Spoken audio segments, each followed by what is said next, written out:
जय श्री कृष्ण, श्री शिवाय नमस्तुभ्यम। आज आपका दिन शुभ हो, मंगलमय हो, यही मेरी प्रभु जी से प्रार्थना है।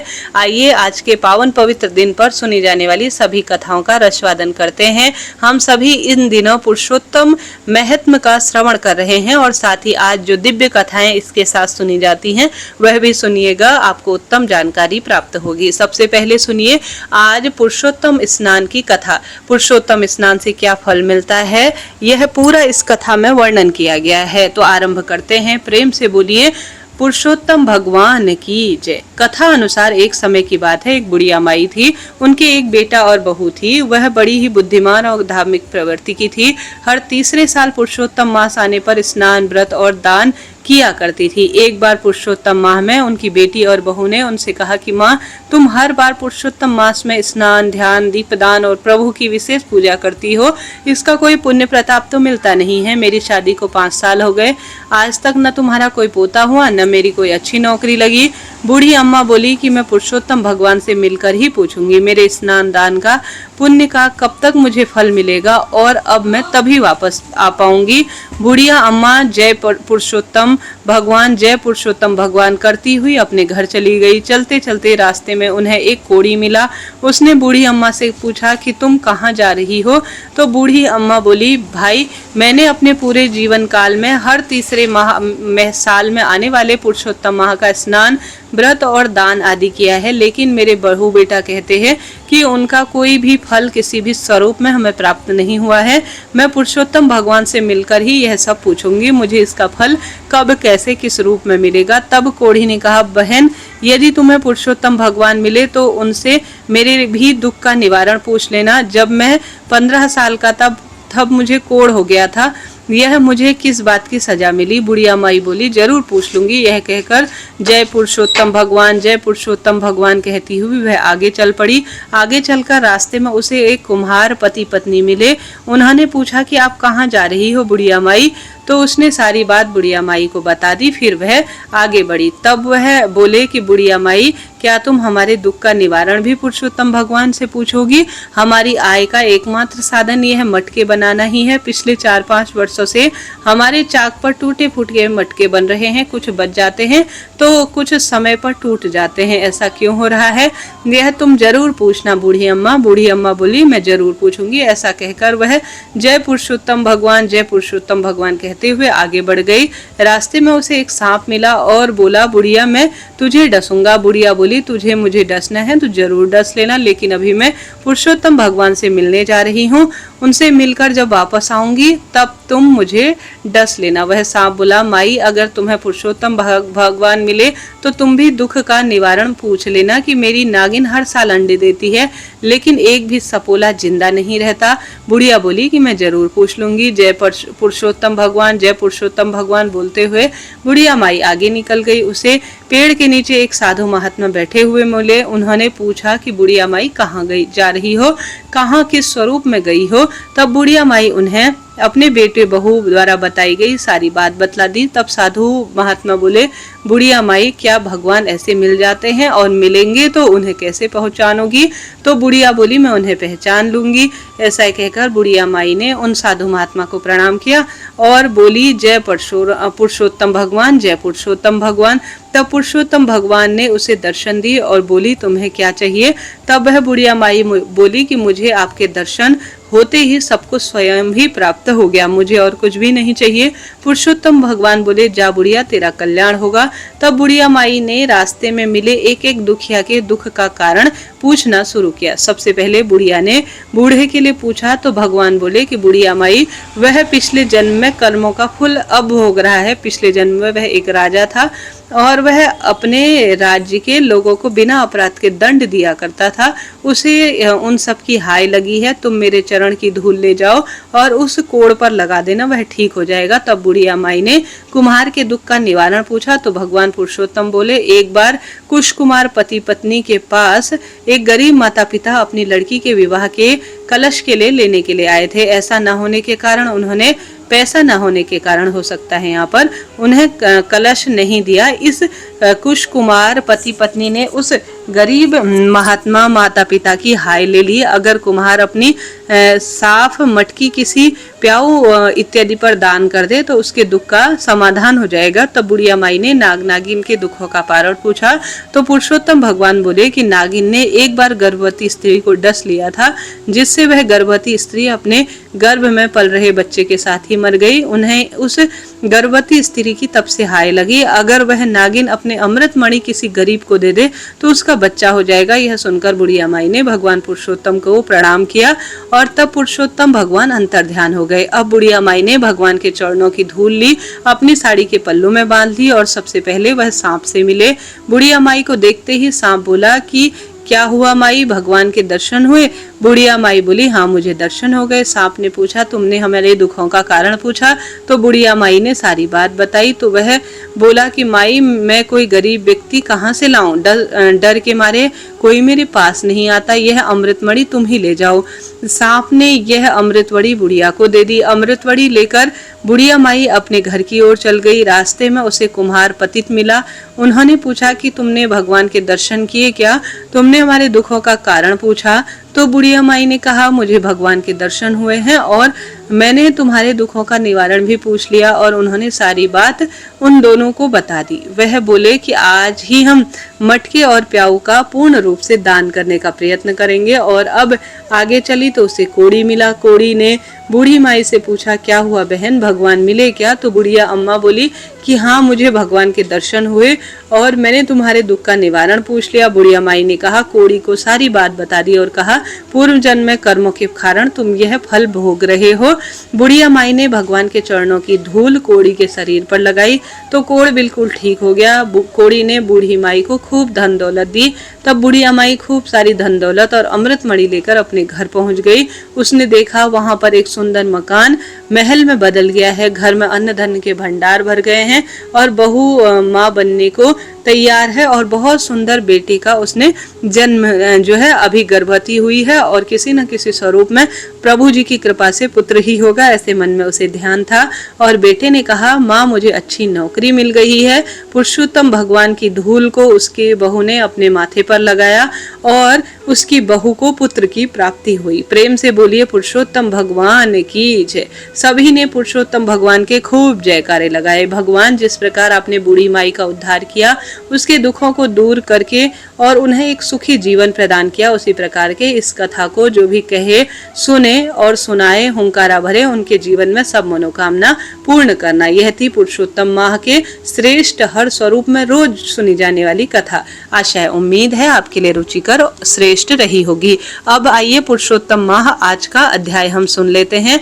कहा गया है, लिखा गया है, नारद मुनि का भगवान नारायण से परोपकार के लिए प्रश्न पूछना। इससे पहले प्रथम अध्याय में सुना चुकी हूँ। अगर आपने नहीं सुना है तो आपसे बस विनम्र अनुरोध है, एक बार आप सुन लीजिएगा। दूसरे अध्याय में लिखा गया है, सूत जी बोले, हे ऋषियों, मैं श्री सुखदेव जी के मुख से राजा परीक्षित को श्रीमद् भागवत की परम मोक्ष देने वाली कथा को सुनकर और राजा की मोक्ष को देखकर, उनको कृपा करने के लिए, मोक्ष प्राप्ति को देखकर उनकी कृपा से यहाँ आया हूँ, जहाँ आप सब दीक्षित ब्राह्मणों के धर्म यज्ञ कार्य में प्रयत्नशील हुए लोगों के दर्शन कर कृतार्थ में हो गया हूँ। ऋषिगण बोले, हे सूत जी, अनायास बातों को छोड़कर आप हमें वेद व्यास जी के मुख से सुनी हुई अपूर्व कथा सुनाए, जो कि सारों का भी महासार है और महाश्रेष्ठ और आत्मा को प्रसन्न करने वाली है। अमृत से भी उत्तम पुण्यदायी कथा है, उसका पान कराइए। सूत जी बोले, ऋषियों, मेरा अहोभाग्य है कि आपने मुझसे गूढ़ अमृत कथा को पूछा है। अब मुझे जो कुछ भी ज्ञान है उसके अनुसार जैसा व्यास जी के मुख से सुना है वह सब मैं सुनाता हूँ। एक समय नारद जी नर और नारायण के आश्रम पहुँचे। वहाँ बहुत से सिद्ध देवता और तपस्वी भी रहते थे। वहाँ पर बेर, रुद्राक्ष, आंवले, बिल्व, आम और आम्रातक, कपित्थ और जम्बू, कदम्ब आदि अनेक प्रकार के वृक्ष लगे हुए थे। जहाँ विष्णु भगवान के चरणों से द्रवीभूत गंगा और अलकनंदा भी बह रही थी, वहीं महामुनि नारद जी लोग चिंतन करते हुए पहुंचे जा रहे थे।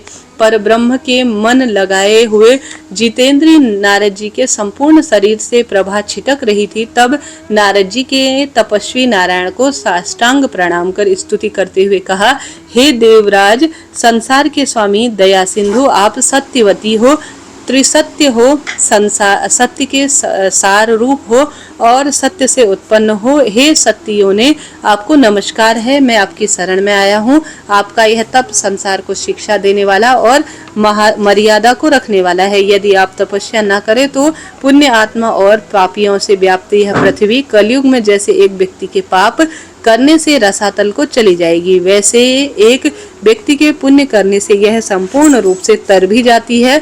यह आपका पुण्य प्रभाव ही है जिसके बल से यह पृथ्वी टिकी हुई है।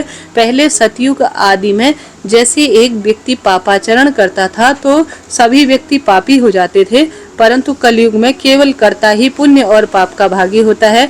यह सब आपके तप का प्रभाव है। हे भगवान, कलयुग में सब पापियों के मन विषय भोगों में आशिक्त हैं। यदि स्त्री पुत्र आदि के मोह में फंसे हुए प्राणियों का हित करने वाला और जिससे मेरा ही हित हो ऐसा कोई उपाय मुझे बताए, क्योंकि मैं आपके मुखार बिंद से कुछ सुनने की इच्छा से परम लोक में यहाँ आया हूँ। वेद भी बताते हैं कि भगवान विष्णु उपकार के प्रेमी हैं, इसलिए संसार के उपकार के लिए उस सार रूप कथा को कहें जिसके सुनने मात्र से ही जीव निर्भय पद को प्राप्त कर लेते हैं। नारद जी के वचन सुनकर ऋषि नारायण मुस्कुराते हुए संसार को पवित्र करने वाली उत्तम कथा को कहने लगे। हे नारद, तुम ब्रज गोपियों के मुख रूपी कमल के लिए भ्रमर तुल्य रसिक शिरोमणि रासेंद्र और भगवान श्री कृष्ण चंद्र वृंदावन बिहारी की पुण्यमयी कथा सुनाए। हे वत्स, जो संसार की पल भर में रचना करने में समर्थ है, उनके कामों का वर्णन कोई नहीं कर सकता। इस संसार के सार स्वरूप भगवान के अगम्य चरित्र को तुम भी भली प्रकार से जानते हो। जो वाणी से भी परे है तो भी तुम्हारे सामने पुरुषोत्तम भगवान के दारिद्र्य और वैदव्य को दूर करने वाले, उत्तम कीर्ति और पुत्र मोक्ष को देने वाले अद्भुत महत्व का वर्णन करता हूँ। नारद जी बोले, हे भगवान, यह पुरुषोत्तम नाम के कौन से देवता हैं, उनका क्या महत्व है, यह सब मुझे विस्तार से सुनाए। सूत जी बोले, श्री नारायण नारद जी के इन वचनों को सुनकर एक घड़ी के लिए मन एकाग्र और पुरुषोत्तम देवता का परिचय देते हुए, पुरुषोत्तम नाम एक मास का नाम है जिसके स्वामी कृपा सिंधु भगवान पुरुषोत्तम ही है, इसलिए लोग इसे पुरुषोत्तम मास कहते हैं। इसका व्रत करने से पुरुषोत्तम भगवान प्रसन्न होते हैं। नारद जी बोले, मैंने पृथक स्वामियों सहित चैत्र वैशाख आदि मास तो सुने हैं, किंतु हे नाथ, पुरुषोत्तम मास कभी नहीं सुना। यह पुरुषोत्तम मास कौन सा मास है, इसके स्वामी दया सिंधु पुरुषोत्तम कैसे हुए, सो मुझे कृपा कर बताइए। इस मास का क्या स्वरूप है, इसका क्या विधान है, व्रत में क्या करना चाहिए, कैसे स्नान करना चाहिए, क्या दान करना चाहिए, जप पूजा उपवास आदि का क्या साधन है, जिसको करने से कौन से देवता प्रसन्न होकर क्या फल देते हैं। इसके अतिरिक्त और जो भी सार हो वह सब मुझे बताएं, क्योंकि दीन वत्स साधुजन मनुष्य के हित के लिए सदैव उपदेश बिना पूछे दे जाते हैं। इस पृथ्वी पर जो लोग दूसरों के भाग्य के सहारे चलते हैं वह दारिद्री, दुखी और रोगी होते हैं और पुत्र की इच्छा करने वाले होते हैं, जिनमें कोई जड़, गूंगे, घमंडी, मूर्ख, कुचाली और फटे टूटे मैले वस्त्र धारण करने वाले, नास्तिक, लंपट, पर स्त्रीगामी, नीच, अतिवृद्ध, पराई नौकरी करने वाले, निराश, मनोरथ पूर्ण न होने पर पराक्रमहीन, कुरूप, रोगी, कुष्ठी, अंगहीन, अंधे आदि हो जाते हैं, तथा कोई इष्ट मित्र वियोगी, कोई स्त्री पुत्र आदि से दुखी, कोई माता पिता से हीन, कोई सुख दुख से ग्रसित, कोई दुर्बल तो कोई मनवांछित वस्तु से रहित है। हे भगवान, ऐसे मनुष्य कुछ पुण्य करके, सुख और पढ़कर और आचरण करके इन कष्टों से छूट जाए, ऐसा कोई सरल उपाय बताए। विधवापन, बांझपन, लूले, लंगड़े, मानसिक कष्ट, रक्त पित्त रोगी, मृगी, क्षय रोग, भगंदक, बवासीर, पथरी, संग्रहणी, खुजली आदि रोगों से ग्रसित और अन्य विविध दोषों में लोगों को देखकर मैं बड़ा दुखी हूँ। इसलिए हे कृपा सिंधु, आप मेरे ऊपर कृपा कीजिए और मेरे अंतःकरण की शांति के लिए सर्वज्ञ, सब तत्वों के ज्ञाता कोई लोक कल्याण का उपाय भली भली भांति समझाकर कहिए। सूत जी बोले, नारद जी के इस संसार हित करने वाले प्रश्न को सुनकर देवादिदेव श्री नारायण चंद्रमा के समान शांति देने वाले मधुर शब्द कहते हुए बोले। प्रिय श्रोताजनों, यह दूसरा अध्याय समापन हुआ। कल तीसरा अध्याय हम श्रवण करेंगे। आज से हम पुरुषोत्तम मास में सीता माता के नित्यनेम की कथा भी नियम से सुना करेंगे। आरंभ करते हैं। प्रेम से बोलिए जय श्री राम, जय सीता मैया की। यह कहानी सीता माता कहती थी। श्री रामचंद्र जी प्रेम से सुना करते थे। एक दिन सीताराम भगवान को किसी काम से बाहर जाना पड़ा। बाहर जाते तो सीता माता कहने लगती कि भगवान मेरा तो 12 वर्ष का नित्यनेम है। नित्य नियम अर्थात कि आप बाहर जाएंगे तो मैं अपनी कहानी किसे सुनाया करूंगी। श्री रामचंद्र जी ने कहा तुम कुएं के पास में जाकर बैठ जाना और वहाँ औरतें पानी भरने आया करेंगी, उन्हें अपनी कहानी सुना दिया करना। सीता माता कुएं के पाल पर जाकर बैठ गई। एक स्त्री आई, उसने रेशम की जड़ी साड़ी पहनी थी, सोने का घड़ा लिया था। सीता माता उसे देखकर कहती है बहन मेरे 12 वर्ष का नित्यनेम सुन लो। पर वह स्त्री बोली कि मैं तुम्हारा नित्यनेम सुनूंगी तो मुझे घर जाने में देर हो जाएगी और मेरी सास मुझसे खूब लड़ेगी। उसने कहानी नहीं सुनी और चली गई। उसकी रेशम जरी साड़ी फट गई, सोने का घड़ा मिट्टी में बदल गया। सास ने देखा तो पूछा किसका दोष अपने सर लेकर आई है। बहू ने कहा कुएं के पाल के पास एक औरत बैठती है, उसने कहानी सुनने को कहा पर मैंने अनसुना कर दिया और मैं ऐसे ही वापस लौट आई और मुझे उसका ऐसा फल मिला। बहू की बात सुनकर अगले दिन वही साड़ी और घड़ा लेकर सास कुएं के पाल के पास गई। सास को वहीं सीता माता बैठी हुई मिली। सीता माता ने कहा बहन अपनी कहानी मुझे सुना दो। तो सीता माता खुश हो गई। सास बोली कि तुम्हारी कहानी तो एक बार मैं कई बार सुन लूंगी, तो मैं जो है तुम्हें सुनाती हूँ। ऐसा सीता माता बड़ी प्रसन्नता पूर्वक हंसते हुए बोली। सीता माता बोली राम आए, लक्ष्मण आए, देश के पुजारी आए, नित्यनेम का नेम लाए। आओ राम बैठो राम, तपी रसोई जीमो राम, माखन मिश्री खाओ राम, दूध बताशा पियो राम, सूत के पल का मोठो राम, शाल दुशाला पोठो राम, शाल दुशाला ओढ़ो राम। जब बोलूं जब राम ही राम, राम सवारे सबके काम, खाली घर भंडार भरेंगे, सबका बेड़ा पार करेंगे। जय श्री राम, जय जय राम। सास बोली कि बहन कहानी तो बहुत ही अच्छी लगी। कहानी सुनकर सास घर चली गई और उसकी साड़ी फिर से रेशम जरी बन गई, मिट्टी का घोड़ा फिर से सोने का हो गया। बहू कहने लगी सासू माँ आपने यह सब कैसे किया। सास ने कहा तू बहू दोष लेकर आई थी, मैं दोष उतार कर आ रही हूँ। बहू ने फिर पूछा कि कुएं पर वह स्त्री कौन थी। सास बोली वो तो सीता माता थी, वह पुराने को नया कर देती है, खाली घर के भंडार भर देती है, वह लक्ष्मी जी का घर में वास करा देती है, आदमी की जो भी इच्छा हो उसे पूरा कर देती है। बहू बोली ऐसी कहानी मुझे भी सुना दो। सास बोली ठीक है तुम भी सुन लो। सास ने कहानी कहना शुरू किया।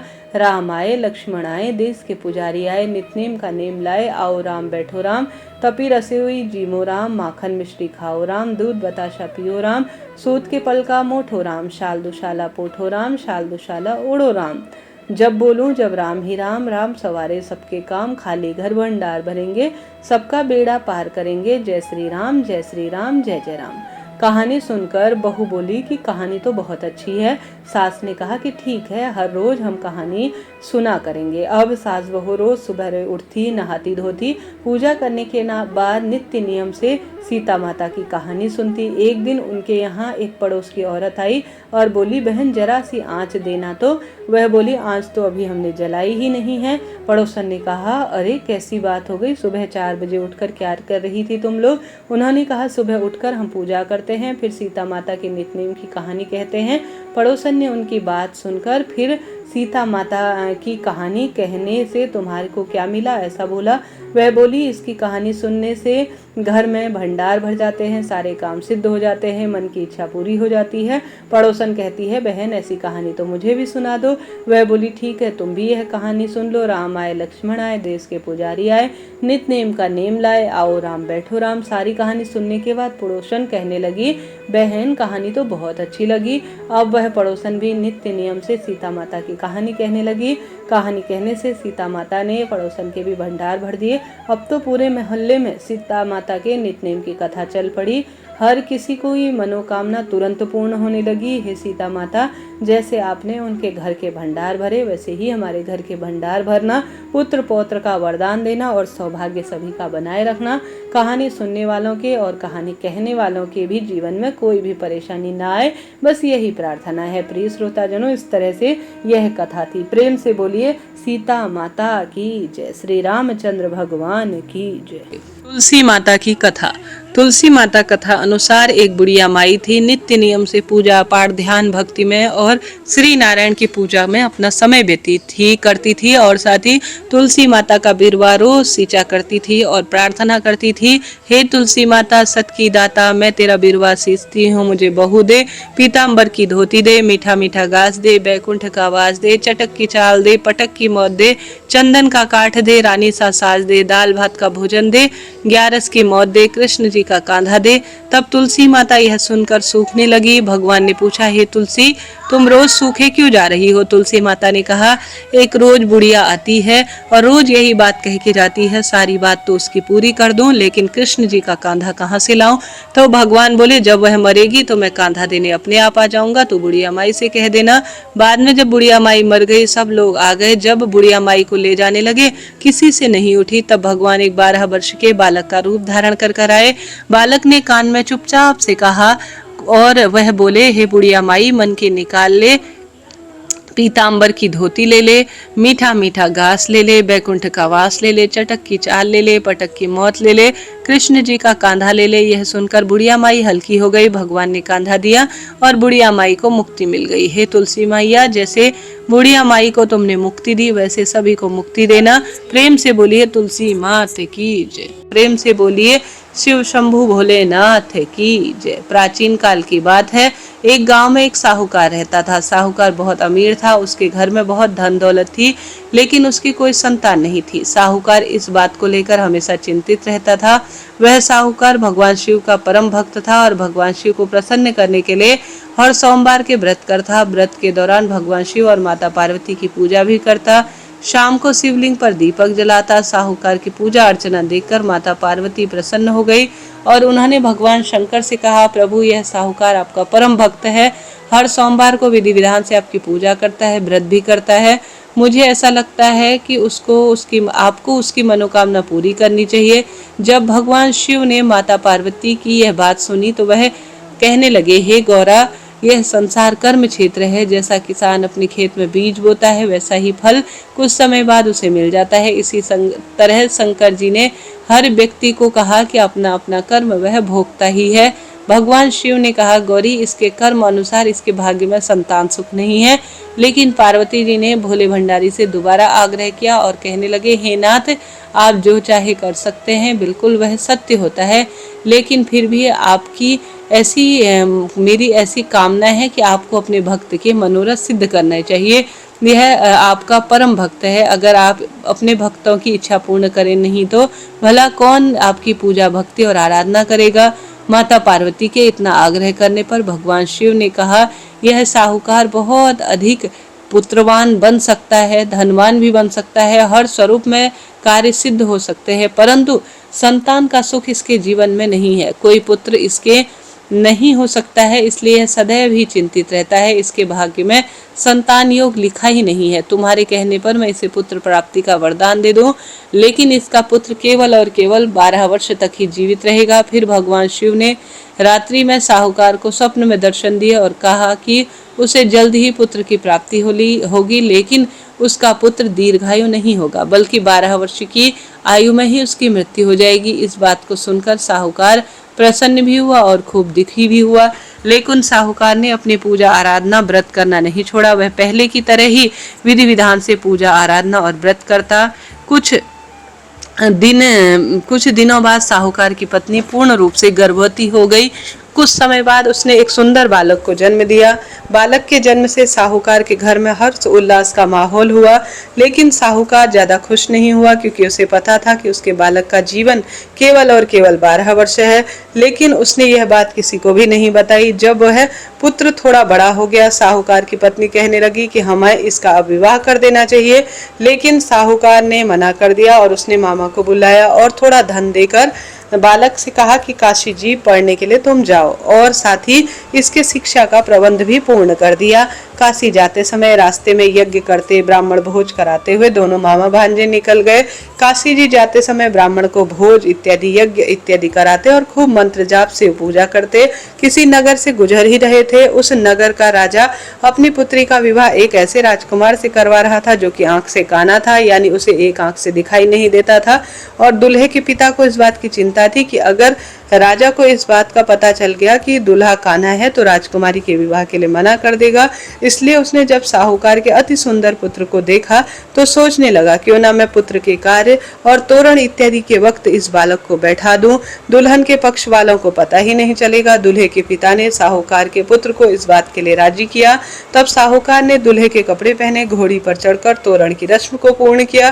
तोरण के बाद फेरों की बारी आई तो दूल्हे के पिता ने सोचा कि क्यों ना फेरों का काम भी इसी से करवा लिया जाए। तो उसने साहूकार के पुत्र से अनुरोध किया कि वह दुल्हन के साथ फेरे ले, और जब विवाह संपन्न हो गया तो वह किसी को न बताई इस बात को पूर्ण रूप से जान ले। मामा भी राजी हो गया और बेटा भी राजी हो गया। विवाह संपन्न हुआ और हंसी खुशी जो है सारे काम निपट गए। शादी संपन्न होने के बाद मामा भांजे तो काशी पढ़ने के लिए प्रस्थान कर गए, पर साहूकार के बेटे ने दुल्हन के कपड़ों में लिख दिया कि तुम्हारी शादी मुझसे हुई है, लेकिन तुम्हारे साथ जो भी इसे विदा करे वह एक आंख से वो लड़का कान्हा होगा, और मैं काशी शिक्षा ग्रहण करने जा रहा हूँ। जब राजकुमारी ने अपने कपड़ों में ऐसा लिखा हुआ पढ़ा तो उसे राजकुमार के साथ जाने से उसने पूर्ण रूप से मना कर दिया और अपने पिता से कहने लगी, यह मेरा पति नहीं है, मेरा पति तो शिक्षा ग्रहण करने काशी जी गया है। जब यह बात सुनी गई तो पूर्ण रूप से दुल्हा के जो पिता थे उन्होंने सच्चाई बता दी। दुल्हन के पिता ने अपनी बेटी को भेजने से इनकार कर दिया। इधर मामा भांजे दोनों काशी पढ़ने चले गए। बालक शिक्षा ग्रहण करने लगा और मामा यज्ञ हवन इत्यादि करवाते। इस तरह से कुछ दिन बीत गए। जब साहूकार का बेटा 12 वर्ष का हो गया तो एक दिन अपने मामा से कहने लगा, मामा आज मेरी तबीयत ठीक नहीं है, नींद आ रही है। तब मामा ने कहा, तुम अंदर सो जाओ। साहूकार के बेटा अंदर सोने चले गया। वहीं पर उसकी थोड़ी देर में मृत्यु हो गई। कुछ देर बाद मामा ने अंदर जाकर देखा तो उसका भांजा मृत पड़ा है। वह बहुत दुखी हुआ और यज्ञ जो है रोक नहीं सका, बल्कि यज्ञ पूर्ण किया, ब्राह्मणों को भोज कराया। उसके बाद मामा को ने पास में ही जो है बहुत अधिक अपने भांजे के मृत्यु का रुदन शुरू कर दिया। अब पूर्ण रूप से वह कैसे किस स्वरूप में अपने घर जाए सोचने लगा। उसी समय आश्चर्य की बात है कि शिव पार्वती वहां से गुजर रहे थे। माता पार्वती ने किसी के रोने की आवाज सुनी तो भगवान स्वयंभू से कहने लगे, प्रभु देखिए कोई मनुष्य रो रहा है, आप तो उनके दुखों को दूर कर सकते हैं, इसके दुख आप दूर नहीं करेंगे तो फिर कैसे होगा। तब माँ पार्वती और महादेव उसके पास गए तो बालक को देखकर हैरान हो गए। यह तो वही बालक है जो कि शिव कृपा से साहूकार के घर पुत्र रूप में प्राप्त हुआ है। माता पार्वती कहने लगी, हे प्रभु यह तो वही साहूकार का बेटा है। पार्वती माता को उस बालक को देखकर दया आ गई और भगवान शिव से प्रार्थना करने लगी कि प्रभु आप इस बालक को जीवन दान दे दीजिए, वरना इसके माता पिता जीते जी मर जाएंगे। तब भगवान शिव ने माँ पार्वती से आग्रह कर उसकी बात मान ली और बालक को जीवन दान दे दिया। साहूकार का पुत्र जीवित हो गया। मामा भांजे दोनों अपने घर की ओर चले गए। रास्ते में साहूकार का पुत्र उसी नगर से निकला जहां पर उसका विवाह हुआ था।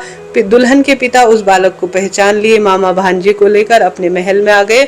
दुल्हन के पिता ने एक समारोह किया और अपनी पुत्री को साहूकार के बेटे के साथ विदा किया। साहूकार का बेटा जब अपने घर पहुंचा तो उसके माता पिता अपने घर की छत पर बैठ रहे थे और सोच रहे थे कि अगर हमारा पुत्र ठीक ठाक वापस नहीं आया तो हम छत से गिरकर प्राण दे देंगे। उसी समय उनका मामा वहां आया और उसने कहा कि आपका पुत्र जीवित है, विवाह करके अपनी पत्नी के साथ आ रहा है। जब साहूकार और साहूकारनी ने अपने बालक को जीवित देखा तो बड़ी खुशी से उनका स्वागत किया। साहूकार का पूरा जीवन खुशी खुशी अपना जीवन व्यतीत करने लगा और परिवार में खुशियां थी। हे भोलेनाथ, जैसे आपने साहूकार के परिवार में पुत्र दिया, उसके रोग हरे, उसकी मृत्यु का समाचार टाला और उसे दीर्घायु किया, उसी तरह से जो भी इस कथा को सुने उन्हें संतान सुख देना, पति की लंबी आयु देना, धन देना, सौभाग्य देना और पति बच्चों का प्रेम बनाए रखना। बोलिए पार्वती माता की जय, महादेव की जय, स्वयंभू की जय। हर बेलपत्र बिल्वेश्वर महादेव की कथा अनुसार हिंदू धर्म में बेलपत्र का बड़ा महत्व है। भगवान शिव का सबसे प्रिय यह पत्र माना जाता है, जिसे शिव द्रुम भी कहा जाता है। भगवान शिव की पूजा बेलपत्र के बिना अधूरी है। बेलपत्र के 3 पत्ते त्रिशूल और त्रिनेत्र के प्रतीक माने जाते हैं। बेलपत्र का धार्मिक महत्वता इतनी अधिक है कि इसे मोक्ष दायिनी भी कहा जाता है। मान्यता है कि किसी की भी अगर शव यात्रा बिल्व वृक्ष की छाया से होकर गुजरती होती है तो उसे सीधा शिवलोक मिलता है। केवल इतना ही नहीं, बेल वृक्ष को सींचने से पितरों को तृप्ति मिलती है। लिंग पुराण के अनुसार बेल पत्र वृक्ष की जड़ में ब्रह्मा, तने में विष्णु, शाखाओं में ऋषि मुनि और पत्तियों में शिव का वास माना जाता है। इसलिए बेल पत्र अर्पित करना त्रिदेवों की संयुक्त पूजा के फल के समान माना जाता है। लेकिन क्या आप जानते हैं बेलपत्र की धार्मिक महत्वता इतनी अधिक क्यों है और यह भगवान शिव को इतना अधिक प्रिय क्यों है? तो जरूर से सुने। शिव पुराण में वर्णन मिलता है, एक बार देवी पार्वती तपस्या में लीन थी। तपस्या के दौरान उनके पसीने की कुछ बूंद धरती पर गिरी। उन्हीं बूंदों से बेल के वृक्ष की उत्पत्ति हुई। चूंकि बेलपत्र की उत्पत्ति माता पार्वती के पसीने से मानी जाती है, इसी कारण कहा जाता है कि इससे माता पार्वती के अनेक दिव्य स्वरूप वास करते हैं। मान्यता है कि बिल्व वृक्ष की जड़ों में माता गिरजा, तने में माहेश्वरी, शाखाओं में दक्षिणायनी और पत्तियों में स्वयं पार्वती जी का निवास स्थान है। वहीं इसके फलों में कात्यायनी, फूलों में माँ गौरी साक्षात रूप में वास करती हैं। इतना ही नहीं, इस संपूर्ण वृक्ष में माँ लक्ष्मी का भी बहुत अधिक वास माना जाता है और लक्ष्मी कृपा के लिए यह पूजन अति आवश्यक है। चूंकि बेलपत्र में माँ पार्वती का हिस्सा है, इसलिए इसे अत्यंत पवित्र माना गया है और पार्वती शिव को यह बहुत ही प्रिय है। और शिव जी की तो बेलपत्र में बहुत सुंदर प्राण बसते हैं। बेलपत्र को शिव पार्वती की संयुक्त ऊर्जा का प्रतीक भी माना जाता है। इसे भगवान शिव को अर्पित करना अत्यंत फलदायक माना जाता है। कहा जाता है, जो भक्त श्रद्धा से शिवलिंग पर बेलपत्र चढ़ाता है उस पर भगवान शिव शीघ्र प्रसन्न होते हैं और उसकी मन की कामना सिद्ध करते हैं। शास्त्रों में बताया गया है, जो व्यक्ति किसी कारणवश तीर्थ यात्रा नहीं कर पाते, यदि वह परिपूर्ण रूप से बेलपत्र वृक्ष की जड़ में जल अर्पित करता है, उसे संपूर्ण तीर्थों के दर्शन का पुण्य प्राप्त हो जाता है। बेलपत्र का शास्त्रों में बहुत महत्व है। बेलपत्र पापों का नाश करने वाला माना जाता है। मान्यता है कि बेलपत्र चढ़ाने से पापों का क्षय होता है, मानसिक शांति मिलती है, काल सर्प दोष और ग्रह बाधाओं से शांति होती है। आयुर्वेद में बेलपत्र वृक्ष को औषधि माना गया है।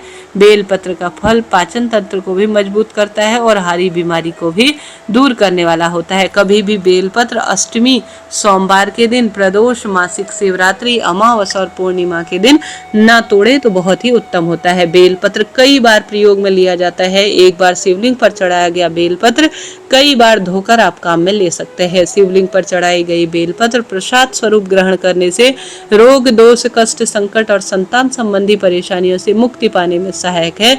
तो बेलपत्र वृक्ष का सिंचन करें, दीप दान करें, शिवलिंग पर बेलपत्र चढ़ाएं, प्रसाद स्वरूप ग्रहण करें, अनंत अनंत गुना लाभ होता है। जलदान की कहानी अनुसार यह है, एक समय की बात थी। एक जाट था, उसकी नई नई शादी हुई थी। शादी के बाद वह अपनी पत्नी को लेने के लिए अपने ससुराल जा रहा था। अच्छे से नए सुंदर सुंदर वस्त्र धारण कर कर ससुराल की ओर रवाना हो गया। रास्ते में उसने देखा कि एक गाय एक तालाब में पानी पीने उतरी थी। जेठ का महीना था। वह गाय जब अपनी प्यास बुझा लेती थी तो तालाब से बाहर नहीं आ पा रही थी किसी कारण से। जाट को वहां देखकर गौ माता ने उससे कहा, अरे मुसाफिर, मुझे इस दलदल से बाहर निकालो। तो जाट ने कहा, अरे नहीं नहीं, मैं नहीं निकाल पाऊंगा गौ माता, मेरे कपड़े बहुत गंदे हो जाएंगे। मैं आज पहली बार अपनी पत्नी को लेने ससुराल जा रहा हूँ। गाय बोली, आज निर्जला 11 है और मैं तुझे वरदान दूंगी, तुझे बड़ा फल मिलेगा और तेरे साथ तेरी सारी पीढ़ियां तर जाएंगी। लेकिन जाट नहीं माना। नाराज होकर गौ माता बोली, अगर तू मुझे नहीं निकालेगा तो मैं तुझे श्राप दूंगी कि तू अभी से 8 पहर के बाद गधा बन जाएगा। जाट डर गया और अब गाय से माफी मांगने लगा, लेकिन तब तक गाय तालाब में पूरी डूब चुकी थी। यह देखकर जाट उदास हो गया।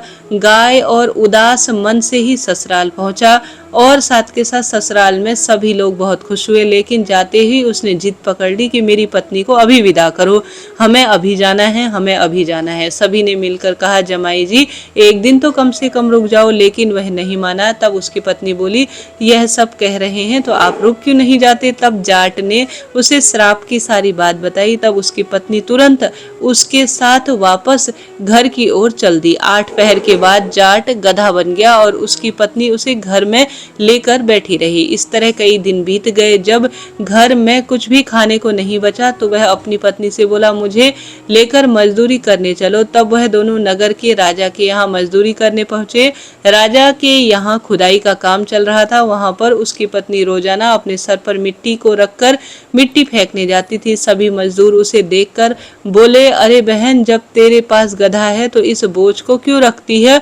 इसके पीठ पर बोझ ढोकर अपना काम हल्का कर बोझ क्यों उठाती हो?